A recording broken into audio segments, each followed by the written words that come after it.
नमस्कार विद्यार्थी मित्रांनो, शुभदा विद्यालय यूट्यूब चॅनलमध्ये पुन्हा एकदा आपलं मनापासून स्वागत.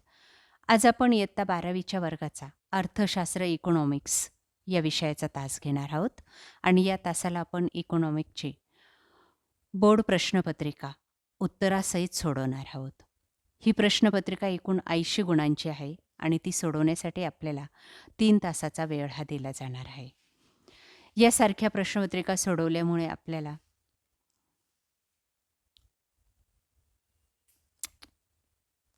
जास्तीत जास्त मार्क्स नक्कीच मिळणार आहेत. यासारख्या इतर विषयांच्या प्रश्नपत्रिका सोडवण्यासाठी आपल्या चॅनलला सबस्क्राईब करून बेल आयकॉनवर क्लिक करा, म्हणजे नवीन व्हिडिओचे नोटिफिकेशनसुद्धा आपल्यापर्यंत सहज पोहोचेल. इतर विषयांच्या प्रश्नपत्रिका पाहण्यासाठी डिस्क्रिप्शन बॉक्समध्ये दिलेली 11वी-12वीची प्लेलिस्ट अवश्य पहा. इयत्ता 12वी अर्थशास्त्र आहेत बघा.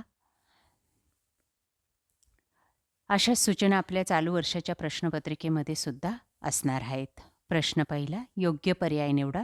20 गुणांसाठी हा आपला पहिला प्रश्न असेल. त्यातला अ भाग 5 गुणांसाठी.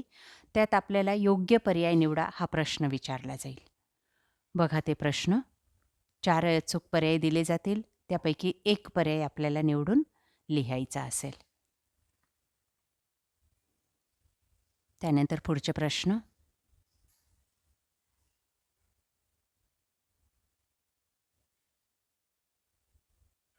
बघा ते पर्याय.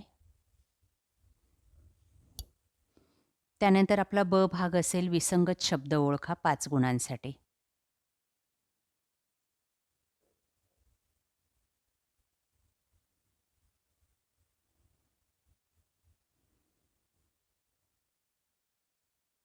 चार शब्द दिलेत, त्यापैकी एक शब्द हा गटात बसत नाही, तो आपल्याला वेगळा काढायचा आहे, ओळखायचा आहे.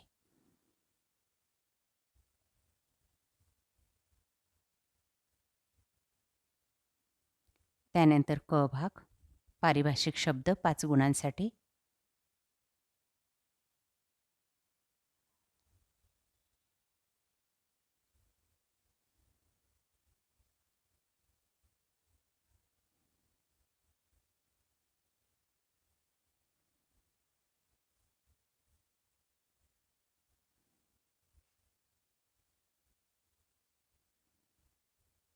त्यानंतर ड भाग आपला असेल, सहसंबंध पूर्ण करा 5 गुणांसाठी.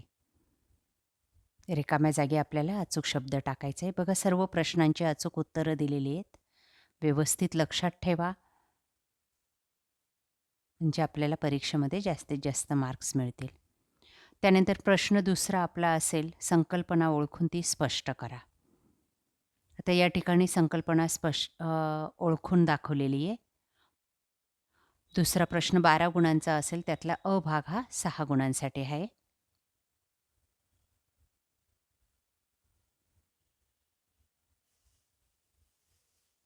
ब भाग, फरक स्पष्ट करा कोणतेही 3 6 गुणांसाठी.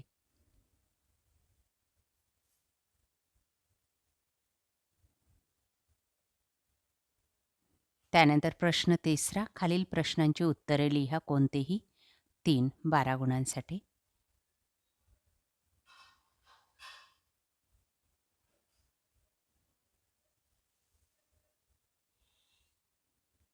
प्रश्न चौथा असेल 12 गुणांचा, सहमत आहात की नाही ते सहकारण स्पष्ट करा.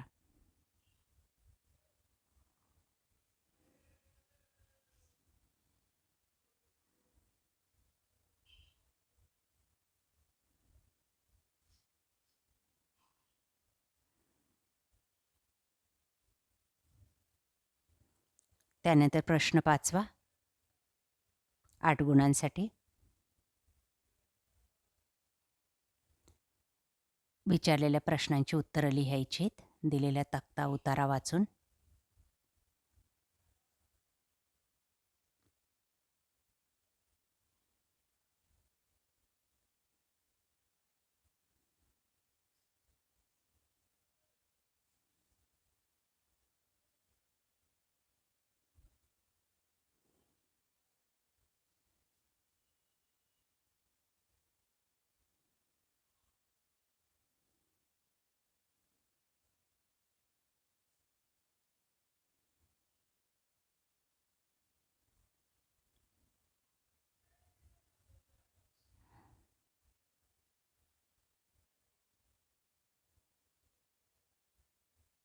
त्यानंतर उतारा,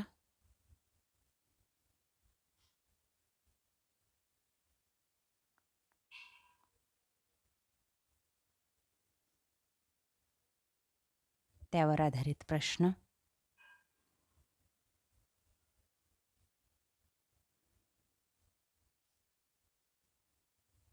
प्रश्न 6वा सविस्तर उत्तरे लिहा. 16 गुणांसाठी हा प्रश्न आहे.